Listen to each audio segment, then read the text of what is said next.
In the opening scene of My Sweet Mobster Episode 2, Ji-hwan is brought to the hospital suffering from a concussion and 2 broken ribs.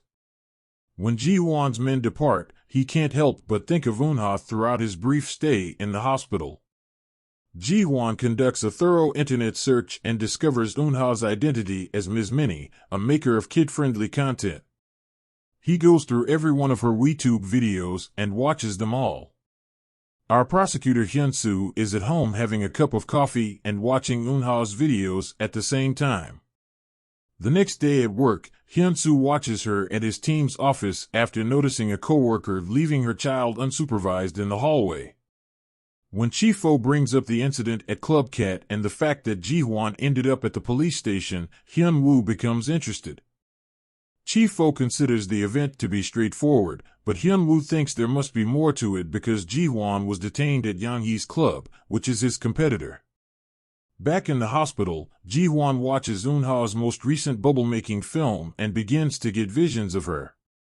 Ji-hwan starts rushing about popping the floating bubbles that she makes appearances of all around the place.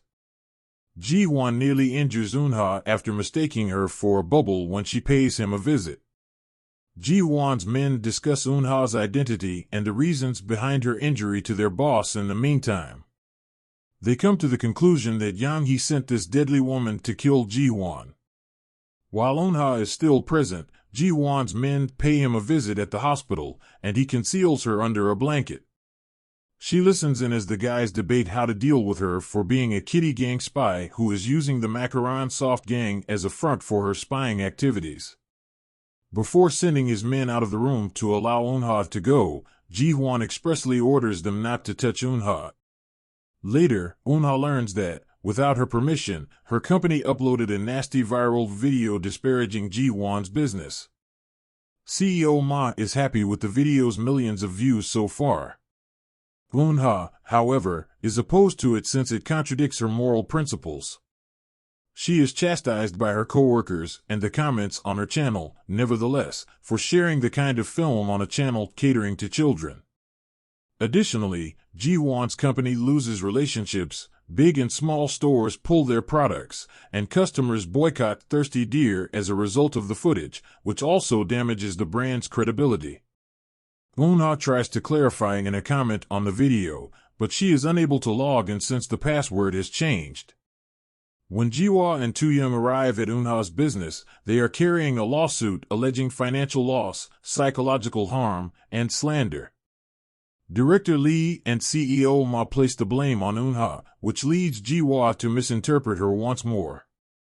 In any case, he intervenes to prevent CEO Ma from dismissing Eun-ha and chooses to drop the case if they remove all traces of the video from the internet. On her way out, Eun-ha chases after Ji-hwan and attempts to defend herself, but he doesn't give her a chance.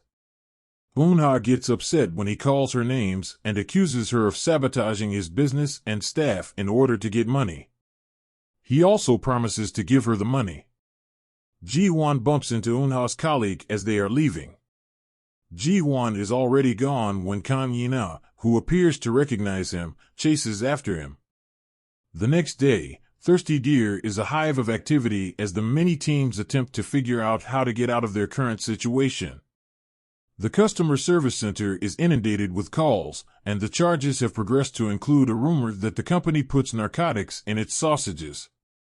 When they are at their most desperate, further recordings that feature the original footage from the kids' event are posted online by an unidentified individual.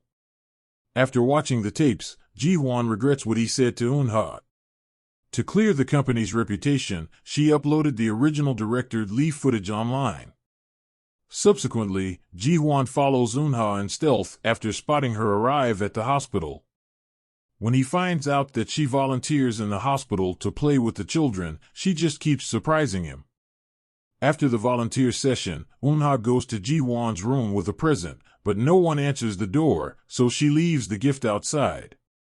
Subsequently, Eun-ha purchases a few beers from the grocery store and takes a seat at the bar by herself. She is followed by Ji-hwan,